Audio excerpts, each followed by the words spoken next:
அன்பான யூடியூப் நேயர்களுக்கு அன்பு வணக்கங்கள். இப்பொழுது அற்புதமான ஒரு மூலிகை காமிக்கிறேன்.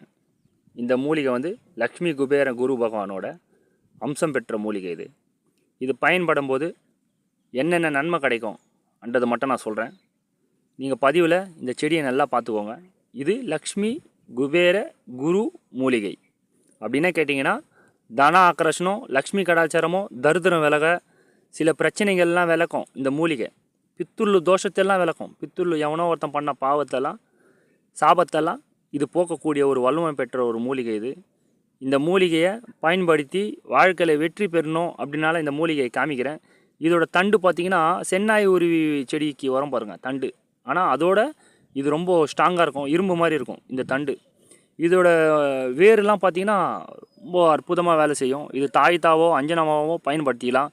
ஒரு செடிக்கு சாப நிவர்த்தி பண்ணி பூஜை தீபார்த்தனை காமிச்சு மந்திரங்களை உச்சாரணம் பண்ணி இந்த செடியை எடுத்து முறைப்படி காப்பு கட்டி எடுத்து நீங்கள் பயன்படும் போது உங்களுக்கு சகல விதமான நன்மை கிடைக்கும். தரித்திரம் விலகும். ஃபஸ்ட்டு தரித்திரம் விலகினாவே எல்லாம் கடாச்சாரமாக கிடைக்கும். அதை போக்கக்கூடிய ஒரு வல்லமை பெற்ற ஒரு செடி இந்த ஒரு மூலிகைக்கு உண்டு. இந்த செடி செஞ்சீவி மூலிகைக்கு ஈக்குவல் இது. ஏன்னா நீங்கள் இந்த செடியை கண்டுபிடிச்சி நீங்கள் தொட்டு பாருங்கள். அந்த காம்பை, அந்த தண்டை இரும்பு மாதிரி இருக்கும். இதை பாருங்கள், நான் நெருக்கத்தில் காட்டுறேன் பாருங்கள். இரும்பு ஆயுதம் மாதிரி இருக்கும். இது பாருங்கள், கம்பி மாதிரி இருக்கும். இது கில்னா கூட இதாகாது. இது பக்கத்துலேயே இன்னொரு செடி இருக்குது பாருங்கள். இதை பாருங்கள், இது பக்கத்துலேயே இன்னொரு செடி இருக்குது பாருங்கள்.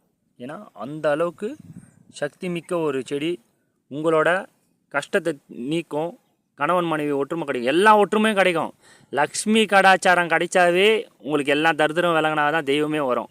அபசகுன வார்த்தையை பேசும்போது எந்த தெய்வமே பக்கத்தில் வரமாட்டாங்க. உங்கள் வீட்டில் கடவுள் கட்டு போட்டாங்க, இது போட்டாங்க, அதை போட்டாங்க, வாக்கு சொல்ல, இது சொல்ல,